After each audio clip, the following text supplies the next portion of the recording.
फिर से 2025 का चुनाव आ रहा है, कहीं ऐसा तो नहीं कि ये भी चुनावी जुमला? नहीं, देखिए हम लोग चुनाव के हम कोई इशू है ही नहीं है। चुनाव इशू इसलिए नहीं है क्योंकि हम लोग नीतीश कुमार जी बोलने में विश्वास नहीं करते हैं, काम करने में विश्वास करते हैं। और 2004 से लेकर के 2014 के बीच में जो लालू यादव जी की भूमिका बहुत रही है, खुद लालू यादव जी कहते थे कि हमने पीएम मेकर हैं और बिहार के लिए क्या किए हैं। ये कभी आज वो कह रहा है कि जो विपक्ष के लोग कह रहे हैं कि अभी आपके डबल इंजन की सरकार है, आप क्यों नहीं दबाव डाल रहे? अरे दबाव डालें, हम जिस तरह से दबाव डालें, तो हमारे नेता का कथनी और करनी में अंतर नहीं होता है। वो जो कहते हैं वो करते हैं। पैनोरमा ग्रुप, जो सोचता है वो करता है। आपके अपने सपनों का आशियाना। नमस्कार, बहुत बहुत स्वागत करते हैं आपका। और यह हॉट टॉक है। हॉट टॉक में मेरे साथ आज राजेश जी हैं और जनता दल यूनाइटेड के भीतर से लेकर बाहर तक या बिहार की राजनीति की चर्चा हो, उसको बड़ी गंभीरता से देखते, परखते और उस पर बात करते हैं। आज बहुत सारे हमारे पास विषय हैं जिन विषय पर वैसे तो जदयू के कम ही लोग हमारे पास आते हैं, और भारत लाइव को लेकर के जदयू के लोगों का क्या सोचना है वो एक अलग मैटर है। लेकिन राजेश जी से अक्सर हम जो विषय वस्तु होती है उस पर चर्चा करते हैं, और आज हमारे पास 4-5 विषय है। पहला विषय तो ये है कि अभी अभी केंद्र में सरकार बनी है जिसमें नीतीश कुमार की भूमिका बहुत बड़ी रही है। उन्हीं के कारण यहाँ बिहार में भी और केंद्र में भी दोनों जगह भारतीय जनता पार्टी और एनडीए की सरकार चल रही है। हाथ खींच लिए तो गए, लेकिन अब ये ऐसा नहीं करेंगे, ऐसा नीतीश कुमार जी ने कह दिया है। और 2025 का चुनाव भी आने वाला है, उसको लेकर के भी तैयारियां हैं, और नीतीश कुमार जी को मान भी लिया गया है एनडीए का नेता। तो वहाँ कोई परेशानी नहीं है। लेकिन परेशानी कहाँ है? परेशानी यहाँ है कि 2025 के चुनाव में उतरने से पहले आखिर नीतीश कुमार जी केंद्र की सरकार, अपनी ही सरकार से क्या क्या डिमांड करेंगे। तो एक डिमांड सबसे पहला जो है वो है विशेष राज्य का। इसको लेकर के नीतीश कुमार जी, लालू प्रसाद दावा करते हैं कि 2000 से ही मांग रहे हैं, जब झारखंड अलग हुआ था। नीतीश कुमार जी ने इसके लिए बहुत सारे पहल किए, बहुत सारे उनके विशेष राज्य के दर्जा को मांगने के लिए कार्यक्रम भी किए गए हैं, कई बार भेजा भी गया है केंद्र को, लेकिन अभी तक नहीं हो पाया। इस बार लगता है कि नीतीश कुमार जी उस स्थिति में है कि केंद्र को मजबूर करके अगर विशेष राज्य नहीं मिला तो विशेष पैकेज जरूर ले लेंगे। दूसरा महत्वपूर्ण विषय है कि क्या जो आरक्षण की सीमा बढ़ाने की बात है उस पर बहुत कुछ हो पाएगा या फिर इसको आगे ठंडे बस्ते में रख दिया जाएगा। तो 2025 के चुनाव से पहले इसके अलावा भी कई मुद्दे हैं, हम उस पर बात करेंगे ही। मुद्दा ये भी होगा कि राज्यसभा कौन जा रहा है, मुद्दा ये भी होगा कि नीतीश कुमार जी क्या सीट शेयरिंग के फॉर्मूले में फिर से डोमिनेट करेंगे। इन सारे विषयों को बात करेंगे। पहले हम शुरुआत करते हैं विशेष राज्य के दर्जा से। 23 तारीख को केंद्रीय बजट आना है, और उस बजट से पहले लगातार आपकी पार्टी, आपके नए जो कार्यकारी अध्यक्ष से लेकर के और भी आपके मंत्रिमंडल में, नीतीश कुमार जी के मंत्रिमंडल में जो लोग हैं वो सभी लगातार निर्मला सीतारमण से बात कर रहे हैं, केंद्रीय नेतृत्व से बात कर रहे हैं, केंद्रीय मंत्रिमंडल से, प्रधानमंत्री से, गृह मंत्री से, सभी से बात कर रहे हैं। क्या लगता है विशेष राज्य का दर्जा बिहार को इस पर मिलेगा? देखिए बाबा, 2005 से पहले बिहार के क्या स्थिति था ये किसी से छुपा हुआ नहीं था। माननीय मुख्यमंत्री नीतीश कुमार जी ने 2005 में जब बिहार का सत्ता संभाली, जनता ने सेवा करने का मौका दिया, तो उन जनता के विश्वास पर खरे उतर करके जिस तरह से अपने सीमित साधन के बदौलत सड़क से लेकर के बिजली से, कानून व्यवस्था, स्वास्थ्य से आज किस पटरी पर लाए हैं। आज देखिए ये पुल पुलिया का जाल बिछा हुआ है, पूरा आप रोड से देख लीजिए, और हर क्षेत्र में आज बिहार जो है अपने सीमित बदौलत माननीय मुख्यमंत्री जी के नेतृत्व में आज विकास कर रहा है। अगर जिस तरह से जो मोदी जी का सरकार है, हमारे यशस्वी प्रधानमंत्री जी ने केंद्रीय के रूप में जो बजट पेश होने वाला है, और इसमें अगर जो विशेष राज्य का दर्जा मिल जाता है बिहार को, तो हम लोग निश्चित रूप से जो विकसित प्रदेश है गुजरात, महाराष्ट्र, उसकी श्रेणी में या उससे आगे हम लोग निकल जाएंगे। क्योंकि आज ज़रूरत है बिहार को विशेष राज्य का दर्जा का, और हम लोग इसीलिए जदयू शुरू से मांग कर रहा है कि विशेष राज्य का दर्जा चाहिए हमें। परिस्थितियाँ जैसी भी हो, आज केंद्र सरकार, डबल इंजन की सरकार जो है, जब भी बिहार मांग कर रहा है ऊपर से वो विशेष पैकेज के रूप में या जिस रूप से वो मदद मिल रहा है, और अब जो केंद्रीय मंत्री बने हैं वो अब मदद कर रहे हैं अपने अपने मंत्रालयों के माध्यम से, जो भी मंत्रालय है उसके माध्यम से हम बिहार का विशेष रूप से ध्यान रखा जा रहा है। हम लोग का मांग है कि हम लोग को केंद्रीय इस बार जो है विशेष राज्य का दर्जा मिले, और हम लोग आशा है कि हमारे प्रधानमंत्री जी विशेष रूप से ध्यान रखेंगे। विशेष परिस्थिति में तो विशेष राज्य के दर्जा को देना थोड़ा कठिन होगा, तो क्या विशेष पैकेज पर आप लोग मान जाएंगे? मांग तो हम लोग का विशेष राज्य का है, अगर वैसा है तो जो पैकेज अगर मिल रहा है तो निश्चित रूप से जो है हम लोग खुश होंगे कि हाँ, हम लोग का जो है मांग कम से कम पूरा किया गया, और बिहार की जनता 14 करोड़ जनता जो निश्चित रूप से डबल इंजन सरकार से ये आशा करती है उस पर खरे उतर रहे हैं हम लोग। जब जब चुनाव आता है राजेश जी, तब आप लोग विशेष राज्य के दर्जा की मांग शुरू कर देते हैं। फिर से 2025 का चुनाव आ रहा है, कहीं ऐसा तो नहीं कि ये भी चुनावी नहीं, देखिए हम लोग चुनाव के हम कोई इशू है ही नहीं है। चुनाव इशू इसलिए नहीं है क्योंकि हम लोग नीतीश कुमार जी बोलने में विश्वास नहीं करते हैं, काम करने में विश्वास करते हैं। और आज जिस तरह से विपक्ष जो है इसको इशू बना रहा है, तो इशू बनाए इशू, वो हर कोई जानता है कि 2004 से लेकर के 2014 के बीच में जो लालू यादव जी की भूमिका बहुत रही है। खुद लालू यादव जी कहते थे कि हमने पीएम मेकर हैं और बिहार के लिए क्या किए हैं, ये कभी आज वो कह रहे हैं कि जो विपक्ष के लोग कह रहे हैं कि अभी आपके डबल इंजन की सरकार है, आप क्यों नहीं दबाव डाल रहे? अरे दबाव डालें, हम जिस तरह से दबाव डाले हुए हैं हम काम कर रहे हैं, और हमारे प्रधानमंत्री इस पर लेकर के बिहार को लेकर के चिंतित भी है, मदद जहां तक है वो कर भी रहे हैं। लेकिन इस पर जो राजनीति करने वाले लोग हैं, वो राजनीति करने वाले ये बताए कि उनका जब सरकार था तो वो क्या किए। आप लोग भी तो राजनीति कर रहे हैं, लगातार नीतीश कुमार जी केंद्रीय मंत्रिमंडल में भी रहे हैं, बिहार में भी 10 साल से आप शासन में हैं, उसके बाद डबल इंजन की सरकार कहते हैं, तब भी आपको विशेष राज्य का दर्जा नहीं मिला, इस बार क्यों नहीं? विशेष राज्य का दर्जा हम हमेशा मांगते रहे हैं। आप देखिए मंच पर से हमारे मांग रहे हैं, तो लालू प्रसाद भी तो मांग रहे हैं, लालू 2000 से मांग रहे हैं, तो वो आज हमारे ऊपर जो आरोप लगा रहे हैं तो वो उनका आरोप क्यों लगा रहे हैं? वो क्या जब ये बताइए मनमोहन सरकार में जब रेल मंत्री थे इस्तीफा दिए, कहे कि नहीं हमको नहीं हम बने। आज तो स्थिति ये था कि उनके बिना सरकार नहीं चलता था जी, और पूरा मेकर के भूमिका में रहते थे। तो हमारे नेता का कथनी और करनी में अंतर नहीं होता है, वो जो कहते हैं वो करते हैं। यानी कि इस बार नीतीश कुमार के हाथ में स्टीयरिंग है, तो इस बार उम्मीद किया जा सकता है कि जो लालू नहीं कर पाया स्टीयरिंग उनके हाथ में रहते हुए एकदम, और केंद्र सरकार मदद कर भी रही है हर स्तर पर जहां भी हो रहा है। आप देख लीजिए, आप तो देखे होंगे दीघा से यही पटना रेलवे स्टेशन से जो दीघा तक का जो रेल लाइन था, इसके पहले जो हुआ तो कभी भी नहीं हुआ था। बहुत समय से मांग किया जाता, जब ये थे तो इसके बदले औरंगाबाद में जमीन दे करके उसको लिया गया।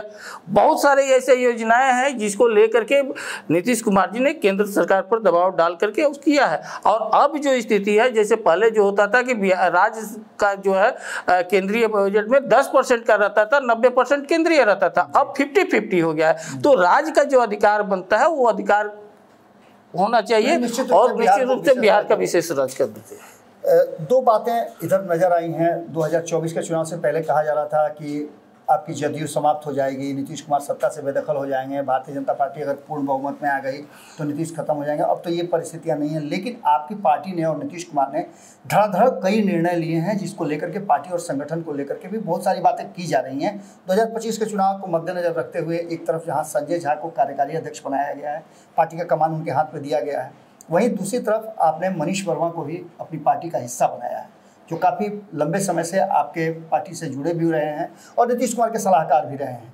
इसको कैसे देखा जाए? क्या ये संगठन को मजबूत करने के लिए है, या 2025 के लिए स्ट्रेटजी है सवर्णों को साधने के लिए और लोग कुछ समीकरण को साधने के लिए? नहीं है, हम किसी को साधते नहीं हैं, हम अपने आप पार्टी को संगठन को मजबूत लाते हैं। सरकार में का काम करना होता है जनता के हित में, और संगठन को मजबूती के लिए जिस तरह से माननीय मुख्यमंत्री जी ने अपने व्यस्तता के चलते तो उन्होंने कार्यकारी अध्यक्ष बनाया, उसके बाद महासचिव बनाए, सब लेकर के कि कार्यक्रम जो भी पार्टी का है पार्टी को सुचारू रूप से चले, मजबूत हो। अन्य प्रदेशों में जैसे हम लोग झारखंड की तैयारी कर रहे हैं विधानसभा का चुनाव को, उसको लेकर के हम लोग मजबूती के साथ उतरने के लिए हमारे जो कार्यकारी अध्यक्ष बने हैं वो खुद अनुभवी रहे हैं, मंत्री रहे हैं, और अब उन्होंने जिस तरह से पूरे देश में पार्टी को फैलाने के लिए एक रणनीति के तहत काम किया जा रहा है। इसलिए हम लोग जो मजबूती के साथ संगठन को जितना से जितना वो मजबूत पहुंचाए। बूथ स्तर पर हमारा पहले से ही मजबूती है, अब इसलिए इसको जदयू को और मजबूती के साथ ला रहे हैं। हमारा ऐसा है, हम लोग तो पढ़े लिखे को मजबूती में करते हैं। अब ऐसा थोड़े है कि भ्रष्टाचारी और जितना जो है अपराधी है उन लोगों को संगठन में जगह आरजेडी के तहत तो है नहीं कि एक परिवारवादी पार्टी है, ये तो लोकतांत्रिक पार्टी है, तो उसमें चलता है। लोकसभा चुनाव के बाद कई चर्चाएं हैं। चर्चा ये हो रही है कि जो नीतीश कुमार का समीकरण था, लौकुश समीकरण, उसमें नीतीश कुमार फेल हो गए हैं। क्या यही कारण है कि आप विधान परिषद की सीट हो या राज्यसभा की सीट हो, लगातार लौकुश समाज के लोगों को देना शुरू किया है? नहीं, देखिए, हमारा ही एक पार्टी ऐसा है कि आज तक जब से आप देखे होंगे कि किसी भी समाज पर हम लोग न टीका टिप्पणी करते हैं, हम लोग सब समाज के हैं। आप उठा करके देखिए नीतीश जी, उसके हमारे कार्यकारी अध्यक्ष का देख लीजिए किस कास्ट से आते हैं, या अधिकतर जो है सभी को मिला करके ये किया जाता है। एमएलसी में भी देखिएगा तो आप इसके पहले देखिए राज्यसभा से कौन गया जी, वही संजय झा जी गए हुए थे। या अगर और सब में भी देख लीजिए, लोकसभा के चुनाव में भी देख लीजिए, सब कुछ हम लोग, यही तो बात है कि हम लोग समाजवादी विचारधारा का मानने वाले हैं, लोहिया और कर्पूरी जी के सिद्धांतों पर चलने वाले हैं, और उसी को लेकर के हमारे नेता ने जिस तरह से किया है। परिवारवादी तो हम लोग पार्टी है नहीं कि जिसको मन किए वो कर दिए। आप बताइए, आप यही देख लीजिए, देश में एकमात्र ऐसा विधायक हैं जो राज्यसभा सांसद को अपना पीए रखे हुए हैं, जिसको बाबा साहब ने उच्च सदन में स्थान दिया है। वो कहा जाता है राज्यसभा को उच्च सदन है, और उसको वो पीए रहते हैं, विधायक जी बैठे हुए रहते हैं, और जो सांसद महोदय हैं वो खड़े रहते हैं। ये इसका क्या उचित है? आप तेजस्वी यादव को देखिए, वो विधायक है और अपना पीए को बनाया है राज्यसभा सांसद। तो ये स्थिति है, वो खड़ा रहता है, जी सर करते हैं राज्यसभा सांसद। तो ये क्या है? ये लोकतंत्र का मजाक है, ये संविधान का मजाक है, ये राज्यसभा का सदस्य का मजाक होता है। और ये तो क्या है, इन लोगों के लिए कोई, ये परिवारवादी हैं, ये इन लोगों का सिर्फ और सिर्फ जो है सत्ता प्रेम होता है, पावर से प्रेम होता है। देश में बहुत सारे लोग हैं, बहुत सारे व्यवसायी हैं जो नीतीश कुमार से जुड़े हुए हैं और व्यवसाय लगाने के लिए भी बिहार में तैयार रहते हैं, लेकिन आप लोगों को नहीं पूछ करके अंबानी के बेटे के शादी में चार्टर प्लेन भेज करके तेजस्वी यादव उनके परिवार को बुलाया जाता है, और आप लोग नहीं जाते हैं। इसके पीछे क्या है? क्या वक्त बदल रहा है और व्यवसायी जो है उनके तरफ शिफ्ट हो रहे हैं, या और कुछ बात है? देखिए, अगर लालू राज का सबसे ज़्यादा अगर मारा कोई है तो व्यवसायी ही है, और व्यवसायी और अधिकारी यही दो है। याद कीजिए कि जितने भी डॉक्टर पलायन किए थे जंगल राज के समय, जितने भी व्यवसायी पलायन किए थे, क्या स्थिति था? यही निशा रोहिणी आचार्य के शादी में जो है पूरे पटना का जितना भी शोरूम था सब गाड़ी उठा लिया गया था ना। आज यही तो बात है कि आज जो है लालू परिवार जो बार बार अडानी और अंबानी का पर जो ये लोग आक्रमण करता था, कहता था ये भ्रष्टाचारी के सरकार का सब ठेका ले रहे हैं, सरकार का, ये मोदी जी का है लोग। आज ये बताया कि ये चार्टर्ड प्लेन जो आया हुआ था, चार्टर्ड प्लेन किसका था? ठीक है, तो आप ये बताइए, आप कह रहे हैं कि पारिवारिक रिश्ता तो भाई 2025 में आप लोग की सरकार जा रही है, आ रहे हैं तेजस्वी यादव पहले से उन संबंध बना रहे हैं। आप तब दिखावा क्यों कर रहे हैं? आप तब उस अडानी अंबानी पर जो वार कर रहे थे, आप इसका मतलब कि आप राजनीतिक वार कर रहे थे। आप अगर जो आप ही बताइए बाबा कि आप किसी के यहाँ निमंत्रण में जाते हैं शादी में, तो वो गाड़ी भेजता है, उससे जाते हैं कि आपके पास अगर 2 व्हीलर है, 4 व्हीलर है, जिससे भी ऑटो से या पैदल आप जाते हैं। आज ये चार्टेड पूरा परिवार राहुल जी से लेकर लालू जी के सब कोई जा रहा है, ये क्या दिखा रहा है? और किस मुंह से अब राहुल गांधी अगर अडानी अंबानी के परिवार पर जो बोलेंगे और भ्रष्टाचार पर बोलेंगे, क्योंकि ये खुद भ्रष्टाचारी हैं, जो एकदम आज जो है वो जेल में हो या बेल पर हो, राष्ट्रीय अध्यक्ष रहना ही है। और वो आदमी अगर ये बोल रहा था तो आज तो साबित हो गया। अगर जो राहुल जी बोलते हैं कि अंबानी जो है भ्रष्टाचारी है, वो घूस दे करके और ये सब मिले हुए हैं सरकार से, तो आज उसी घूस के पैसा से आज लालू परिवार जो है चार्टर्ड प्लेन से जा रहा है। और वो ये बताना चाहिए इन लोगों को कि आज किसके पैसा से हो गए हैं, अंबानी परिवार से गए, तो इसके मतलब कि आप खुद भ्रष्टाचार के शामिल हैं। तो ये स्थिति है इन लोगों का कहने और कथनी और करने में बहुत जमीन आसमान का अंतर है। मोदी की गारंटी या नीतीश का मैनेजमेंट 2024 में किसने 30 सीटें दिलवाई? पूरे एनडीए में नीतीश जी ने बिहार को मैनेज किया, और बिहार को मैनेज करके कि बिहार के पर कामों के आधार पर जिस तरह से मिला, और एक जो युवराज हैं जो पूरा मछली खा करके हेलीकॉप्टर पर जो है दिखा रहे थे कि हमने 250 रैली कर लिया, क्या रिजल्ट निकला? 4 लोकसभा जीते, वो भी वहाँ के कैंडिडेट के बदौलत। तो वहाँ के परिस्थिति जो राजनीतिक परिस्थिति है, चाहे वो औरंगाबाद का हो, ठीक है, चाहे वो आपका पाटलिपुत्रा का हो या और जगह का हुआ, आपका जहानाबाद का हो, वो क्या किस स्थिति से जीता हुआ है सब कोई जानता। वो राजद के बदौलत और तेजस्वी यादव के नाम पर वोट नहीं पड़ा, वहाँ का परिस्थिति, वहाँ के लोकल स्थानीय इशू पर पड़ा है और तब ये जीते। नहीं तो क्या स्थिति था, ये दिखा दिया कि तेजस्वी यादव का जो है राजनीतिक भविष्य खत्म है। और जिस तरह से पिछला बार जो है विधानसभा में राजनीतिक किस कारण से हुआ था, वो तो सब कोई, मैं ये सीट जीता लो। आज इस बार 2025 में जो चुनाव होगा, निश्चित रूप से तेजस्वी यादव का जो पार्टी राजद जो 2010 में 22-23 सीट जीती थी, उससे भी निचला स्तर पर ये जाने वाले हैं। चिराग से संबंध अच्छे हो गए हैं, आगे क्या? चिराग से संबंध कब खराब था? चिराग पासवान हमारे एनडीए गठबंधन के एक जुझारू नेता हैं और वो केंद्रीय मंत्री हैं। हम लोग सब मिल करके, हम लोग का एक ही उद्देश्य है, एनडीए का एक ही उद्देश्य है कि निश्चित रूप से इस परिवारवादी और भ्रष्टाचारी परिवार जो विपक्ष के रूप में और पूरे देश में जिस तरह से एक गठजोड़ बना करके ये कर रहा है लोग, एक लोकतांत्रिक पार्टी संगठन को अस्थिर करने का, इन लोगों को सफाया करें हम लोग। 2025 के चुनाव की बिगुल एक तरह से समझिए तो फूकी जा चुकी है। 2024 खत्म हुआ और 2025 की तैयारी शुरू हो चुकी है। नीतीश कुमार जी को मान भी लिया गया है कि वो एनडीए के नेता रहेंगे, उन्हीं के नेतृत्व में चुनाव लड़ा जाएगा। सीट शेयरिंग का समझौता कहीं बड़ा विवाद का कारण तो नहीं बने? देखिए, कभी भी सीट शेयर, इसके पहले भी आप देखे होंगे 2020 में भी लंबा संगठन का था, कभी भी नहीं। 2020 में तो आप लोग पिछड़ गए थे, आप लोगों ने चिराग पासवान को सीट नहीं दिया तो निकल के बाहर चले गए थे, जिसके कारण आप लोगों की सीटें कम हुई थी। ये सारी चीजें बिहार के लोग जानते हैं, इसमें छुपाने की बात नहीं है। देखिए, लेकिन इस बार जो 2025 में आपके साथ चिराग पासवान भी हैं, उपेंद्र कुशवाहा भी हैं, जीतन राम मांझी भी हैं। जीतन राम मांझी तो पहले भी थे, लेकिन इन 2 लोगों के आने के बाद कहा जाता है कि एनडीए गठबंधन मजबूत हुआ है। तो क्या नीतीश कुमार जी इन लोगों को अपने साथ रखने में सफल हो पाएंगे? क्योंकि महत्वाकांक्षा नीतीश कुमार जी की मुख्यमंत्री की कुर्सी है।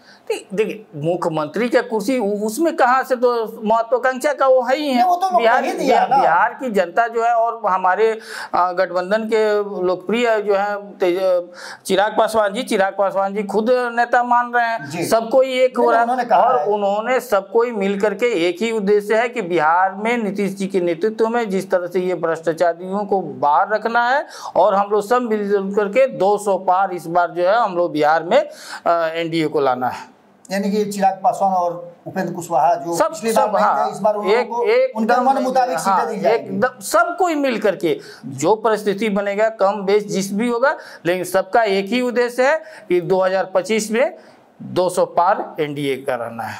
सब कुछ ठीक है एनडीए में, बिहार की सरकार में किसी तरह का कोई समस्या? बिहार आप देख लीजिए, बिहार की सरकार दिन प्रतिदिन और आने वाला समय में देख लीजिएगा जिस तरह से भगदड़ मचने वाला है महागठबंधन में। अब शुरुआत हो गया, उल्टा गिनती इन लोगों का शुरुआत हो गया है और आप देखे होंगे अविश्वास प्रस्ताव में प्रूफ हो गया था कि जिस तरह से ये कूद रहे थे, कहते थे क्या खेला होगा। कहा तो ये जा रहा है कि जो साथ आपके यहाँ आपके तरफ माने एनडीए में घूम करके आए हैं वो फिर वापसी कर रहे हैं, जो कहते थे ना खेला होगा, खेला हुआ था ना। तो अब इस बार जो असली खेला तो अब होगा, क्योंकि सब पूरे महागठबंधन में राजद में जान रहा है, लोग कांग्रेस में जान रहा है कि इस बार का जो स्थिति खराब होने वाला है और ये डूबता नाव है आरजेडी और कांग्रेस महागठबंधन। तो इसलिए अब लोग जो है एनडीए के नाव पर आने के लिए तैयार है। 22 से 26 तक सत्र चलेगा और इसी बीच में बजट भी है। क्या उम्मीद रखते हैं आप लोग कि इस बजट में बिहार को कुछ विशेष मिलेगा? ये मेरा अंतिम प्रश्न होगा, क्योंकि शुरुआत इसी से होगी। देखिए, एक निश्चित रूप से साइन मिला है कि नहीं मिला है? देखिए, इधर सम्राट चौधरी भी वहाँ दिल्ली में डेरा डाले हुए हैं, लगातार बात कर रहे हैं। देखिए, माननीय वित्त मंत्री बिहार सरकार के सम्राट चौधरी जी मिल रहे हैं और जा करके केंद्रीय वित्त मंत्री सीतारमन से मिल करके अपनी जो भी बिहार का मांग है उसको रखे हुए हैं। और निश्चित रूप से हम सभी का आशा है कि माननीय वित्त मंत्री और हम लोग का जो यशस्वी प्रधानमंत्री जी हैं बिहार को विशेष ध्यान देंगे और जो भी मांग है बिहार का उसको पूरा करेंगे। चलिए, आपका बहुत बहुत धन्यवाद। बड़ी बेबाकी से आपने अपनी बात रखी। तो ये राजेश जी थे और जैसा कि मैंने शुरू में ही बताया था कि बड़ी बेबाकी से अपनी बात रखते हैं, बड़ा ही स्पष्ट तरीके से इन्होंने सारी बातों को रखा। आपको क्या समझ में आया? अगर आपके पास कोई प्रश्न हो तो निश्चित रूप से आप पूछ सकते हैं कमेंट बॉक्स में, जिन प्रश्नों का जवाब खोजने के लिए, जानने के लिए हम राजेश जी को फिर से बुलाएंगे। बहुत बहुत धन्यवाद, नमस्कार। पनोरमा ग्रुप, जो सोचता है वो करता है। अगर ये वीडियो पसंद आई और वह बिहार के राजनीति और बिहारियत से सरोकार रखेनी तो सब्सक्राइब बटन दबा के चैनल के सब्सक्राइब कर ली। ओजे एगो घंटी बा, ओकरा बटन दबा देला से कुल सटीक और मारक खबर रुआ मुफ्त में मिल जाई। अगर रुआ पत्रकारिता के हमनी के नया प्रयोग में सहयोग कर चाहतानी तो ज्वाइन बटन दबा दी। पेटीएम नंबर नोट कर ली 9386816700। धन्यवाद।